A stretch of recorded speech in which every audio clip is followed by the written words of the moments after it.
Toulouse, March 1969.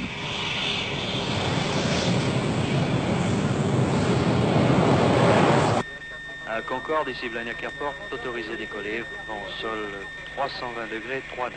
Allô Blagnac, ici Concorde, décollage. After years of development work and months of delay, Concorde is about to take off for the first time. Just seconds to go. Et maintenant, enfin, le premier vol. 110 tons of aircraft, all up weight there. The magic moment with us. The crescendo of sound from the 593 Olympus. Allô Blagnac Airport, ici Concorde, journée. She rose. Ce premier vol que vous tous allez voir maintenant en direct. Le voilà. 45 knots, 90, 135. Nose come up to 20 degrees, she's airborne. She flies. Concorde flies. But Concorde was not the world's first supersonic passenger jet to fly. She'd been beaten into the air by her Soviet rival. For the first time, secret history will tell the story of the Cold War race for supersonic supremacy, a battle fought in the sky by the world's top aircraft designers, and on the ground by secret agents working for the East and for the West. A battle which was to take its toll in lives when the Russian Concorde crashed in 1973 at the Paris Air Show in what we will reveal to be extraordinary circumstances.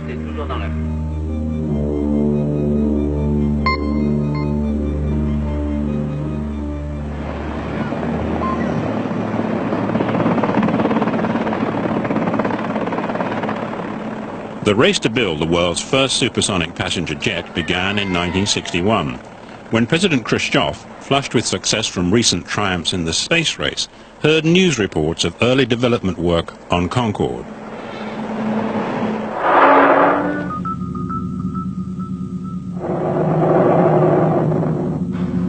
Good progress is being made on the Concorde supersonic airliner.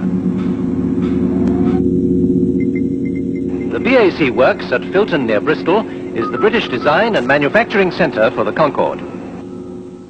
Он бы отстал от Запада, но в Советском Союзе никогда не было принято. Поэтому если Запад уходит вперед, его отпускать нельзя. Его надо не отпускать, а надо с ним конкурировать и, если даже можно, в этом направлении обойти. Такая была нам поставлена задача Хрущев.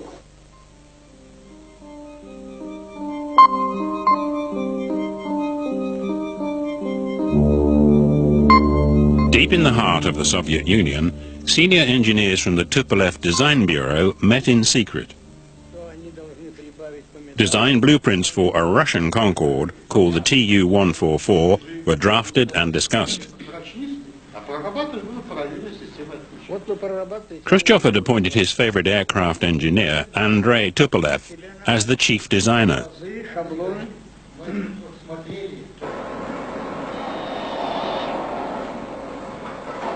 In the race to build the world's first supersonic passenger jet, international prestige was not the only thing at stake. The market for supersonic travel was estimated to be worth billions of dollars.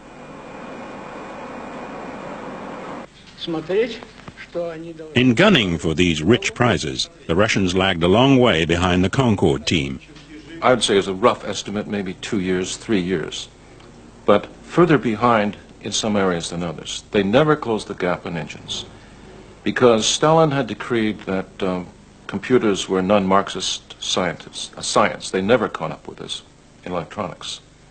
When it comes down to civil aircraft, airliners, they were at a great handicap because their main experience of airplanes was building aircraft for war. For Khrushchev and the powers in the Kremlin, there was only one way to catch up. They needed to get hold of Concorde's blueprints. The Soviet Union would have to cheat to win.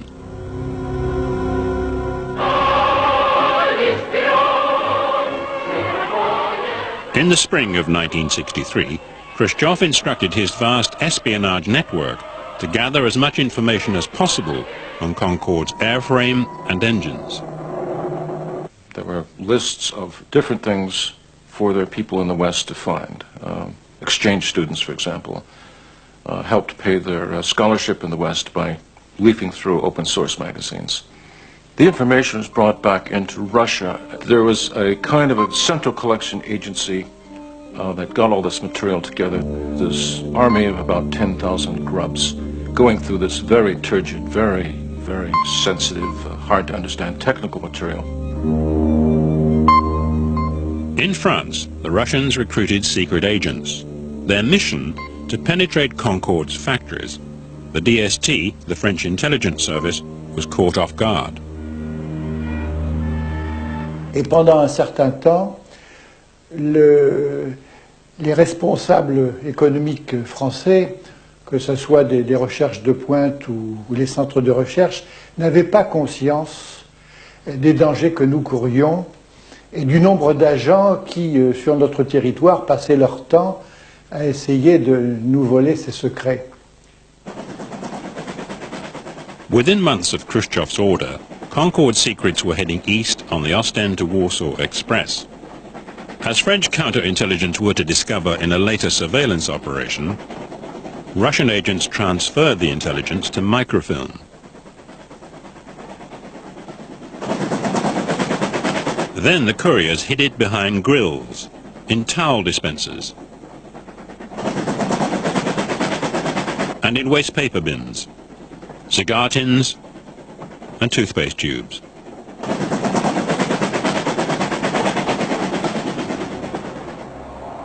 The secrets came from the very heart of Concorde's factories in France.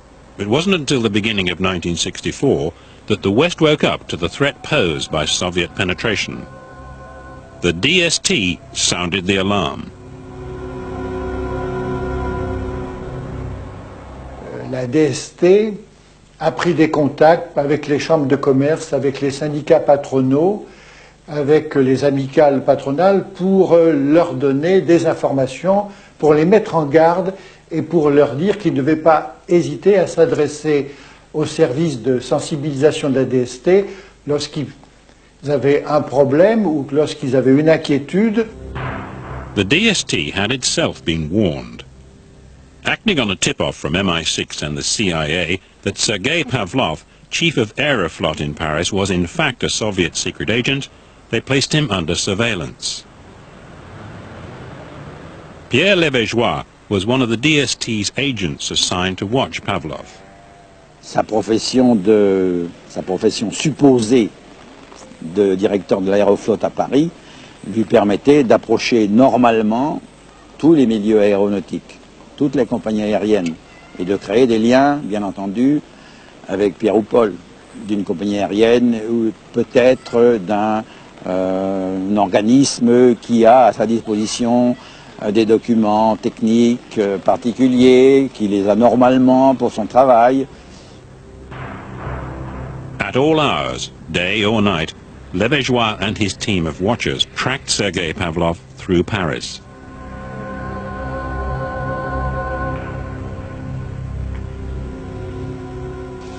On suit, on écoute, et petit à petit, on recueille des éléments qui prouvent qu'on est sur la bonne voie ou qui prouvent qu'on est sur la mauvaise voie.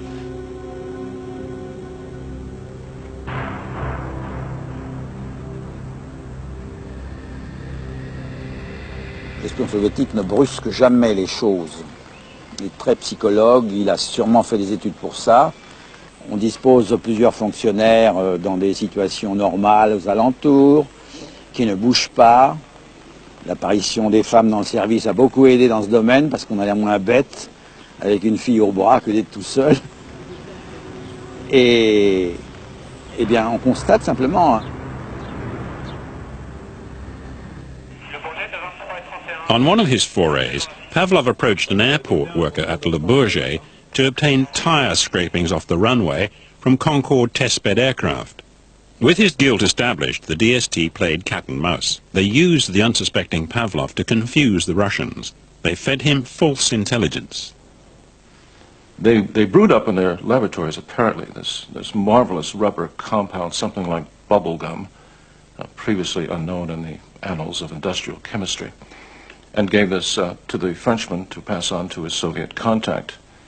And I've always had this picture of these poor Soviets out there in the steppes trying to reproduce this bubble gum and to try to turn it into large tires for their SST and completely failing and being rather severely punished by their administrators and the entire system for their inability to make this stuff work. Pavlov had served his purpose for the DST.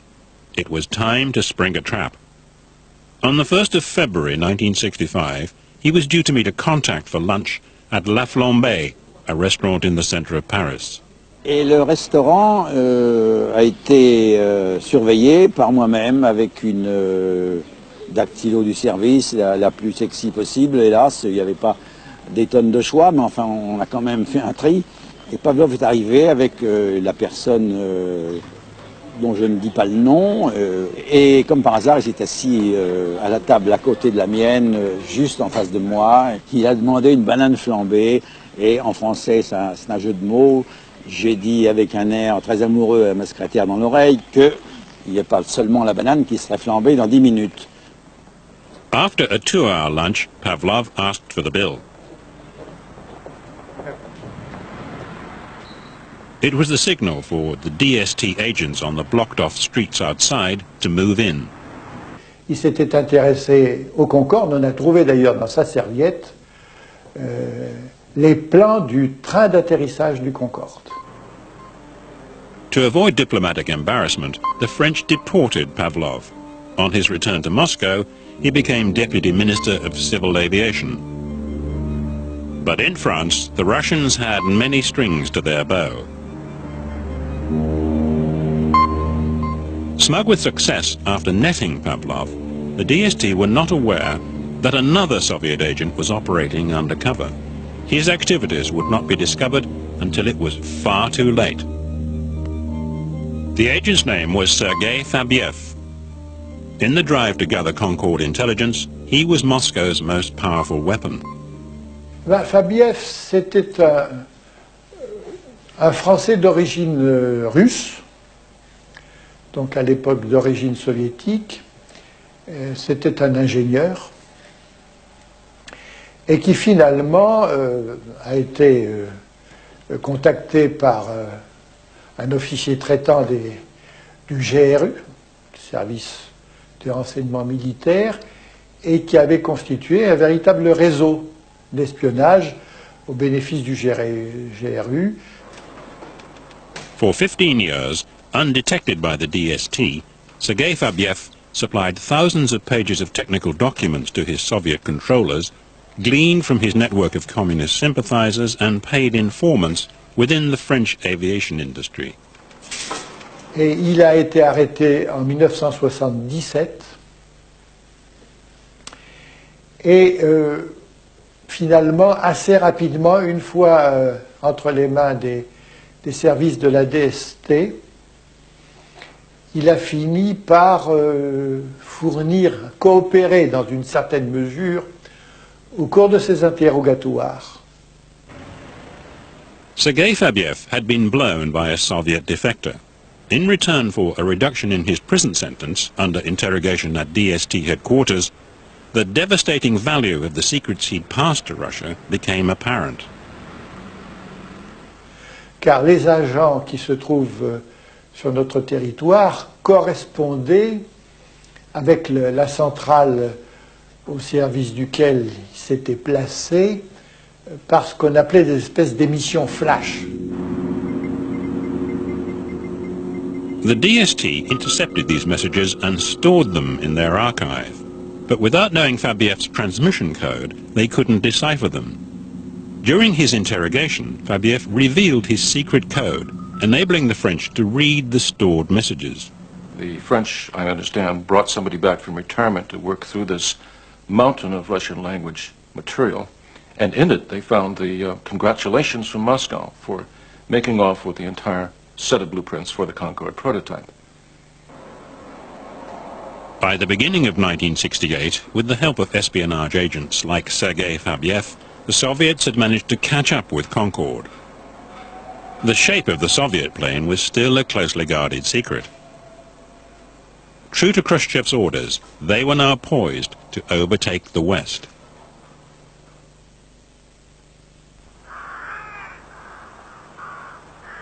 By the summer of 1968, the Soviet prototype was almost ready to fly. Мы знали, что вот полет Конкорда намечен там на март-февраль 69-го года. И мы поэтому знали точно, что мы должны взлететь в 68-м. As 1968 drew to a close, the Russians pulled out all the stops. Как раз дни, которые мы проводили перед первым вылетом, это была очень напряженная работа. Я лично не выходил с нашей летно-испытательной базы в течение 7 дней. У меня были, так сказать, сроки работы иногда до 48 часов. On the 31st of December 1968, from the dark confines of its secret hangar, the Tu-144 emerged for its first flight.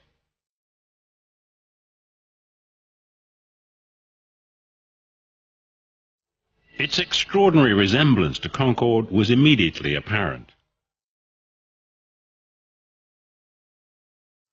There was no public announcement. If anything went wrong, the Soviets could deny the flight had ever taken place. A small crowd of people, including Andrei Tupolev and his son Alexei, gathered on the runway to watch.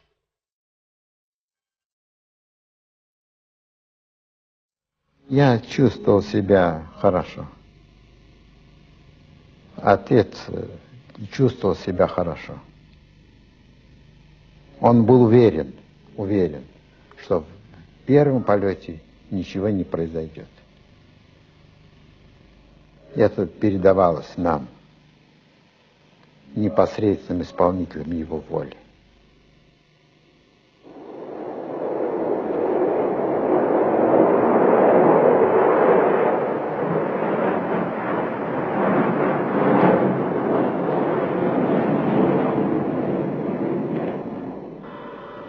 The Tu-144 made 3 passes over the airfield. It had beaten Concorde into the air by just 3 months.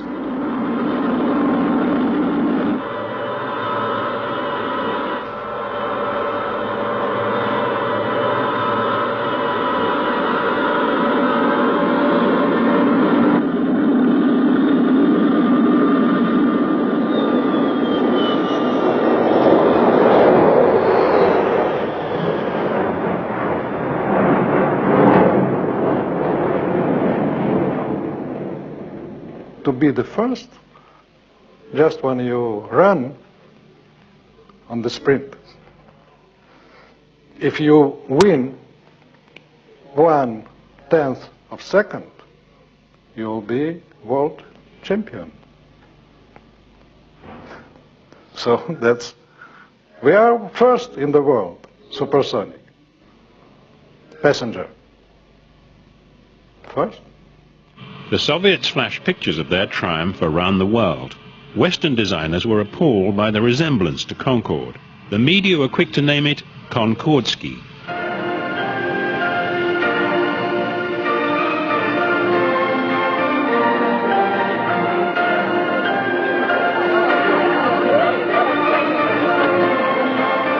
I mean, it was one of the most classic examples of industrial espionage in the history of modern aviation. On Concorde, we tested something like 200 different shapes before we decided on the final shape that was needed for the aeroplane. They certainly took advantage of all the preliminary work that we had done, and it doesn't half help if somebody else has done all the hard work for you. It was a Chinese copy of Concorde. And I have to say, even from a superficial look, not a very good Chinese copy, because I think they'd made a number of fundamental mistakes. While GRU agent Sergei Fabiev had supplied the Soviets with the entire technical documentation for the Concorde prototype, the Russians were not able to make an exact copy from the plans. It's very difficult to make copy. Different system in drawing, different system in measurement. Different system in technology. different nuts, different bolts, screws, and so on and so on. It's, you cannot use it. They did not copy slavishly. They would do shunt engineering. They would go around the things that they could not do or could not copy. You don't need to make copy. You may have a sample, you may steal it, you may find it from the wreckage. If you have a sample, you have a characteristics. If you make the thing with similar characteristics, it looks and must be similar. But Concorde's wing was a highly sophisticated piece of engineering, with curved edges crucial for its successful flight through enormous speed ranges. In attempting to match the characteristics of Concorde's wing, the Russians got their wing wrong. That shape was totally new, and Concorde's worked and theirs didn't. In what way did theirs not work? Because it didn't create the anticipated lift and stability throughout the speed range. If you take an ordinary airplane wing, if the airplane is at too high an angle, then the flow of the wing breaks down, and it breaks down in an uncontrollable fashion, and the airplane literally falls out of the sky. On Concorde, what we found, partly good luck, but a great deal of it good judgment and knowledge of what happens to airflows, was that with that very narrow wing and the swelling out to the back, we created a large vortex over the top of the wing, and it produced a great deal of lift over the wing. And that is why Concorde lands at such a high angle. It lands at such a high angle in order to generate this vortex, and that's why you need the drooping nose so the pilot can see out. The great secret of Concorde, there are two great secrets. One is this combination of a very slender, very narrow wing at the front end and this wider wing at the back, combined with the vortex, meant that we had a wing design which would be efficient at supersonic speeds and could be safely landed on existing airfields. In failing to achieve the necessary lift through the speed range with the wing on their prototype, the Russians had no option but to go back to their drawing boards and start again. While Tupolev and his team redesigned and rebuilt their prototype, Concorde, in a series of photo opportunities and test flights, showed off to the world. This was the first time two Concordes had appeared together.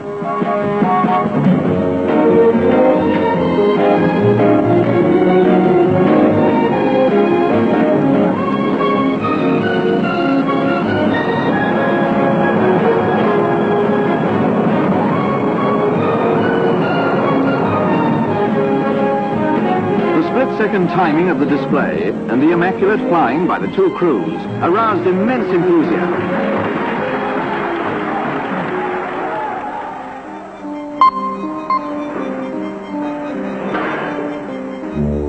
5 years after Konkordsky's first flight, a completely redesigned Tu-144 was now ready for its first appearance in the West. As a solution to the problem of lift across the speed range, the Soviets had come up with a design feature which owed nothing to Concorde. Canard or moustache, two little insect wings behind the cockpit. Konkordsky was now ready to take on Concorde. The new plane made its first appearance in the West at the 1973 Paris Air Show.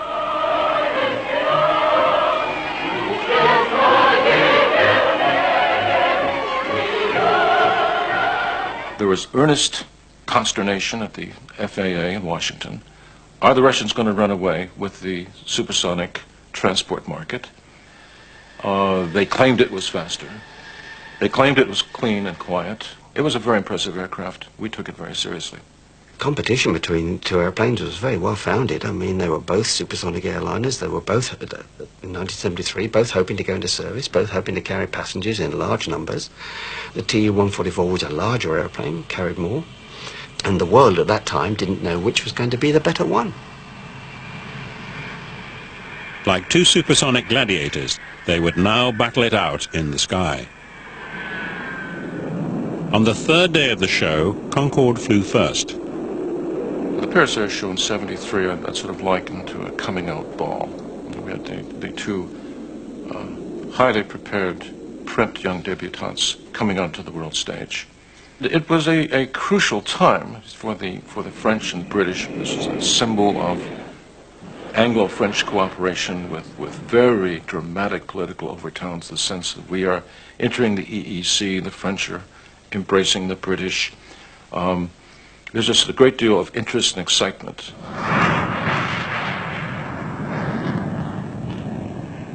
Konkordsky was scheduled to fly directly after Concorde.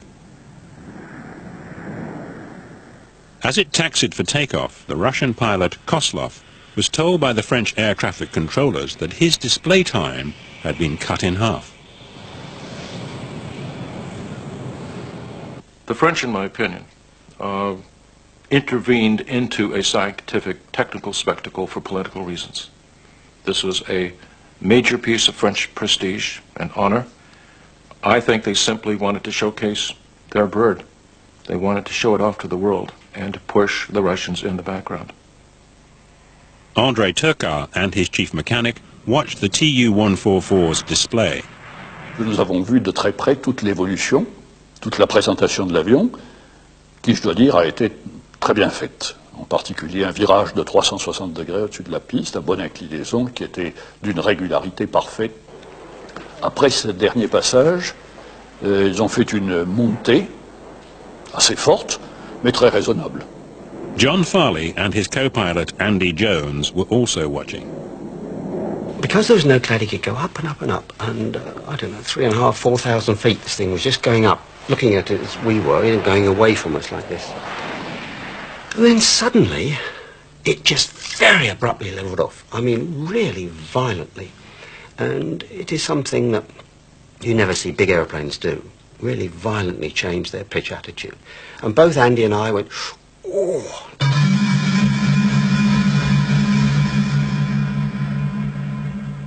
You got this vision of this aircraft coming down, and it has to do with the angle, the speed, and the distance remaining when you think, that's not right. And I said to Andy, he's lost it. And at that point, with the aircraft still fairly well up, probably, I don't know, 1,500 feet or a bit less, it started to break up, and had clearly been overstressed.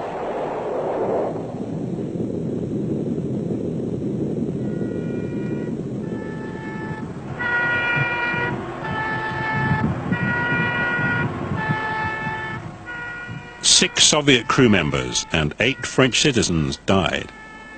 One little boy playing in front of his home was decapitated by a piece of flying debris. 2 other children were also killed. Sa maison, elle est à petit voisin. Mes enfants, ils étaient sur le talus. Et puis j'avais mon petite fille qui était dans la maison. J'en ai 3 qui étaient sur le talus. Ils sont blessés. J'ai ma belle-fille qui est blessée, mon petit garçon qui est blessé, puis ma belle-fille. 60 people were seriously injured and 15 houses totally destroyed. They did not come clean. To this day, there has not been a full explanation of what really happened, at least from government sources. It is my view that the Soviets and the French authorities cut a deal. In part 3, for the first time, Secret History will reveal what really caused Konkordsky to fall out of the sky on Goussainville.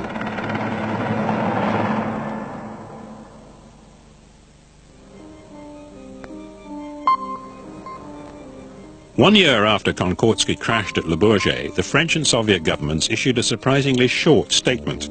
They concluded that it was impossible to determine what had caused the plane to crash. To this day, the Commission of Inquiry's report into the accident remains secret.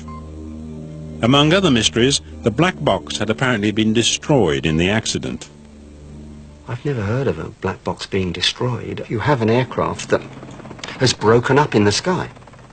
And it's just like throwing things out from 1,000 feet up. They just fall down. It's not like the aircraft plunging in one piece at 400 miles an hour straight into the ground, you know, when you could believe that recorders and so on get badly damaged in the bottom of the crater. Nearly 25 years after the event, it's now possible to reveal what caused the Tu-144 to crash on Goussainville.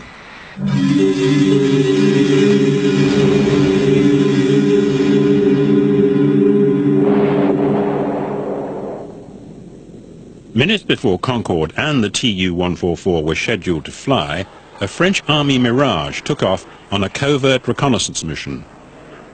A surprising departure, since at international air shows, competing pilots expect to have the skies to themselves. The regulations state that an 8,000-metre column of airspace must be kept free for their display. Concorde's crew were warned that the Mirage would be flying during its demonstration. We asked Jean Forestier, president of the Commission of Inquiry into the accident, if the same courtesy had been extended to Concordski's crew. Non. Pourquoi pas? Bon, écoutez.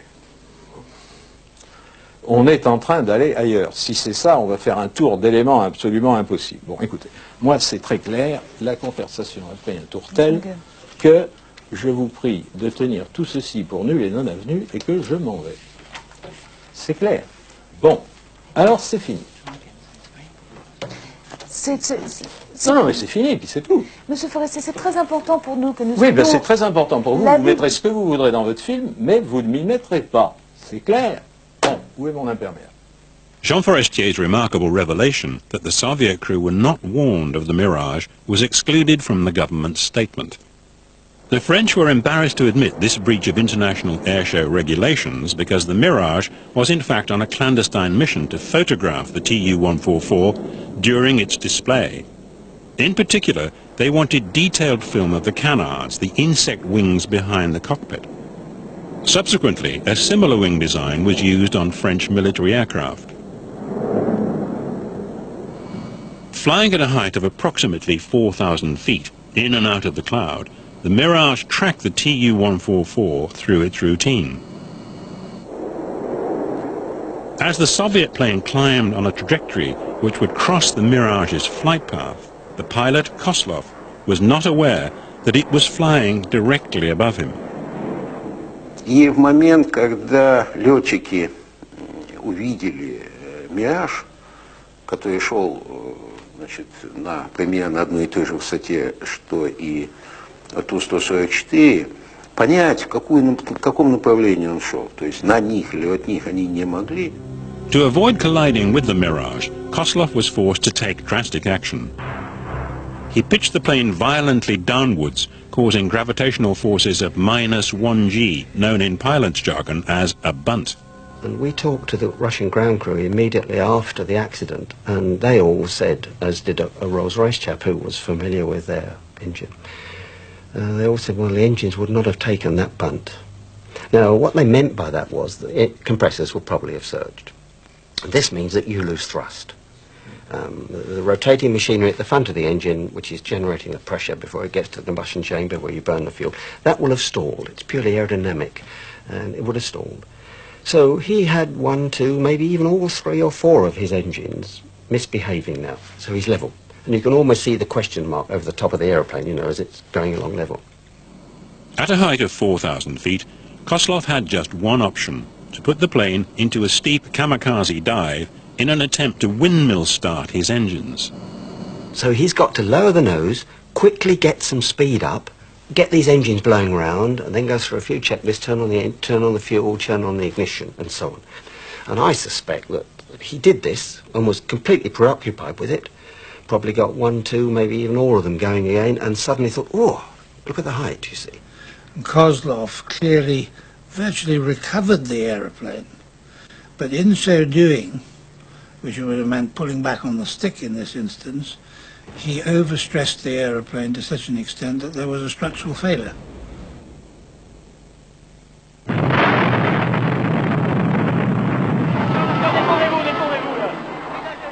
Secret History's investigations have revealed that the French and Soviet governments colluded to cover up the cause of the crash. With 8 French citizens killed on the ground, the French government did not want the world to know that the Mirage jet, in the course of its covert mission, was the precipitating cause of the accident. The official statement failed to explain why the Mirage was flying in the Tu-144's airspace. Claiming there was no real risk of a collision between the two aircraft, it implied human error on the part of the Soviet pilot. Jean Forestier returned to defend the statement. Le communiqué officiel, excusez-moi, et je reprendrai les termes du communiqué officiel, parce que je n'ai pas envie de m'égarer, bien que l'enquête ait établi qu'il n'existait aucun risque réel de collision entre les deux appareils, le pilote soviétique est susceptible d'avoir été surpris. But the official statement concealed crucial evidence which proved that far from overreacting, the Soviet pilot was forced to take evasive action. Krupyansky, a member of the Russian accident investigation team, has agreed to break ranks. Ну, комиссия ведь как обычно происходит, аварийная комиссия. Собирают все останки, пытаются выкладывать самолет на какой-то площадке, понять, где произошло разрушение, как оно происходило. Вот мы этим вопросом занимались. А параллельно, значит, занималась другая комиссия, летная. И там были представлены фотографии с «Миража». Потом было радиолокационное поле представлено. Там тоже было видно сближение. In Moscow, the authorities also had reason to collaborate in a cover-up. The Tu-144 had suffered a system failure at the top of its dive at -1G and structural failure at the bottom of its dive at 5G. Its rival would have survived a similar maneuver. In the case of Concorde, the limits were, in the positive G sense, 5 plus a margin, which I think brought it nearly up to 7. And certainly it was -1G and a bit. And all the structure and the systems were designed within that parameter of G. Behind the scenes, the Russians agreed to spare the French the embarrassment of blowing the whistle on the Mirage's covert mission, providing the French agreed to keep Konkordsky's reputation intact by stating there was nothing wrong with the technical functioning of the aeroplane. Alexei Tupolev was the Soviet head of the Commission of Inquiry.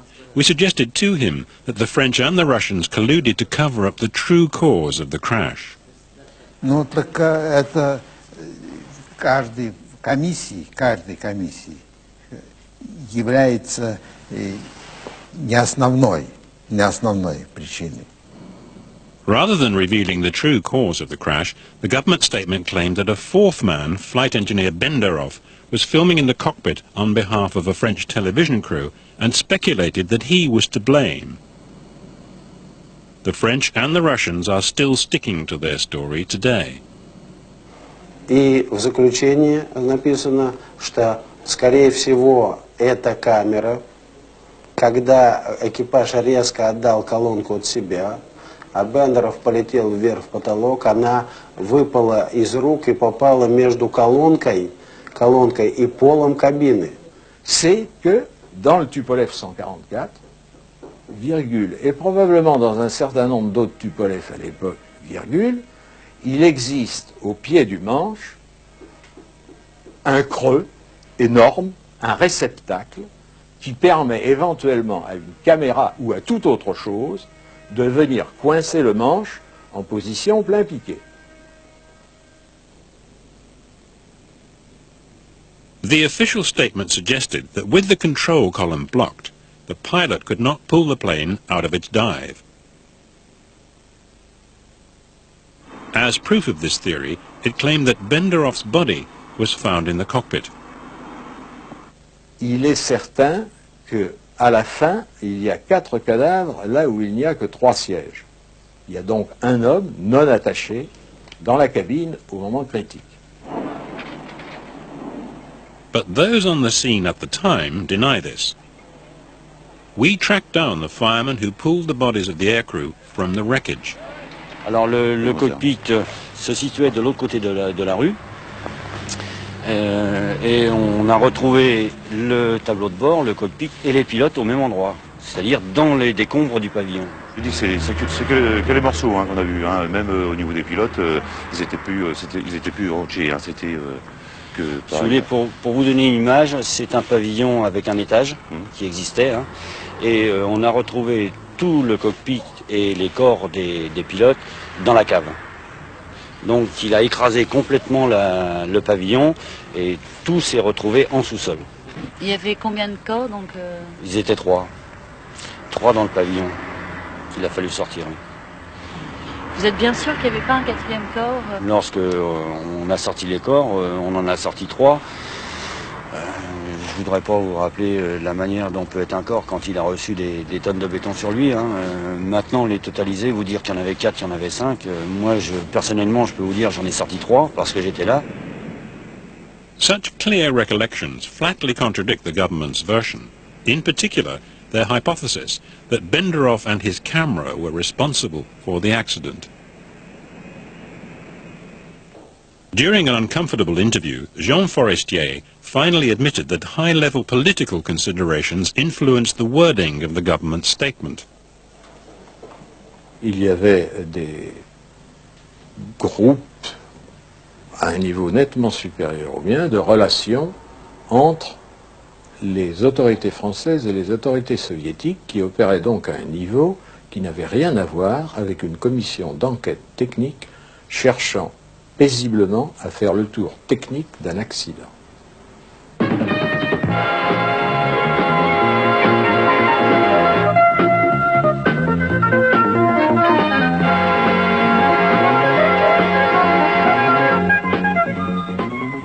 In the race to enter commercial service, as the Russians struggled to come to terms with what had happened at the Paris Air Show, for the time being the field was clear for Concorde.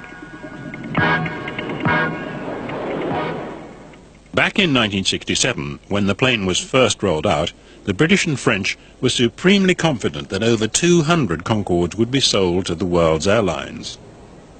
At the ceremony, the majority of the Concorde customer airlines were represented by senior captains and stewardesses.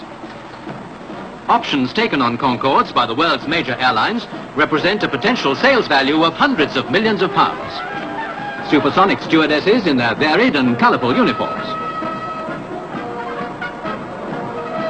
Most spectators agreed that this too was a beautiful sight. But this, of course, is what they'd really come to see, the Concorde. By 1973, the world's major airlines had not taken up their options to buy. Concorde was forced to go scouting around the world to drum up business. Here at Tehran, the passengers are headed by His Imperial Majesty the Shah of Iran, who had previously stated his country's interest in Concorde.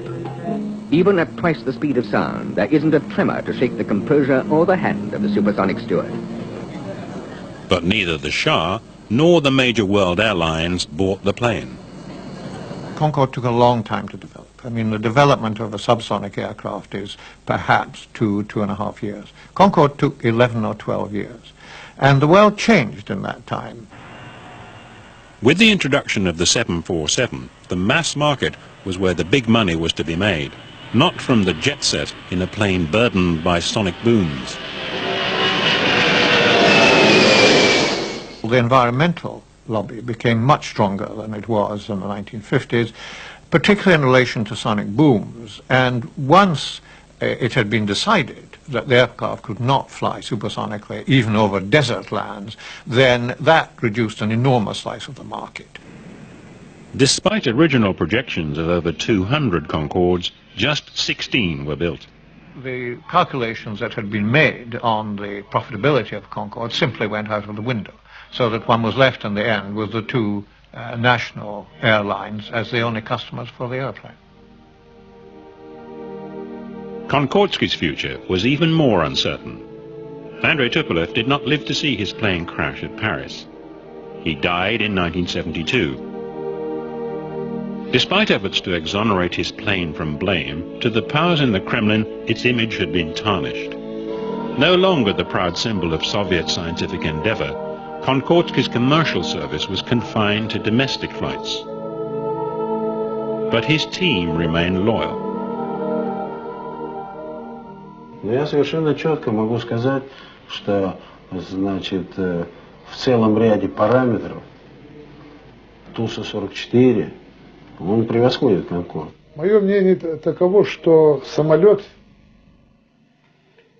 в силу своего создания в этот период времени, он опередил возможности страны, ну если не на 10, то на 15 даже лет. At the end of the 1970s, after just 103 passenger-carrying flights, Konkordsky was withdrawn from commercial service. The political will had gone, and it was too expensive to run.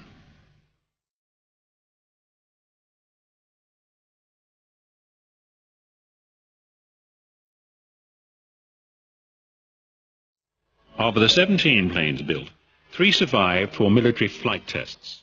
The rest became museum exhibits, rusting relics of the supersonic age.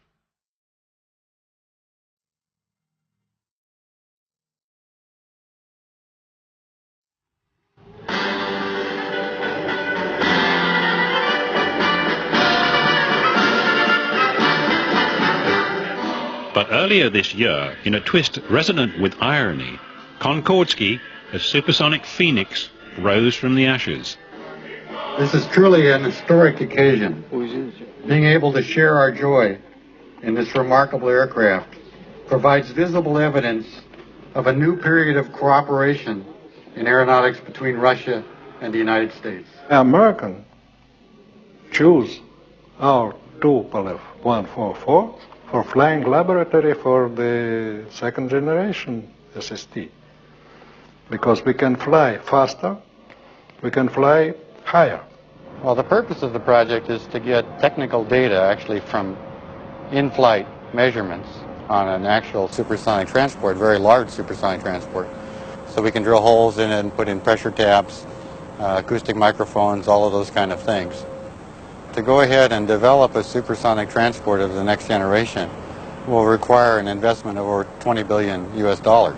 Before anybody's willing to make that kind of an investment, they have to be very confident that the airplane that comes out of that is going to be successful. And by that we mean fares very close to subsonic fare levels. I mean, it's a 300-passenger airplane. Has to have range enough to go across the Pacific as opposed to just across the Atlantic, because that's where the big market growth is. And has to do it and be environmentally compatible so that the noise levels are as quiet as today's subsonic airplanes, so that the emissions do not destroy any ozone, and so that sonic boom is restricted only to overwater operations.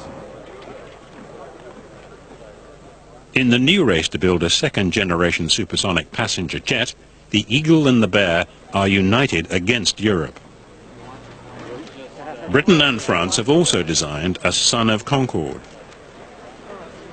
But the Russians and the Americans are off the mark first. The problem is money. It would be hugely expensive. It would have to be bigger than Concorde to be successful. Neither the British or French governments could afford to take a major part in this program. And it's questionable whether private finance could provide the amounts of money needed. What we've got to strive for in this country is for somebody to wake up and put some money into the project. Otherwise, you know, we'll be lucky if we get the nose wheel. Okay. While the British and the French await funding, the Americans and the Russians are steaming ahead in the next phase of the supersonic age. The newly rebuilt Tupolev 144, part product of the Soviet Union's vast espionage networks, and the victim of French intrigue, is now fully kitted out with American flight test equipment. Within weeks, Konkordsky will fly again.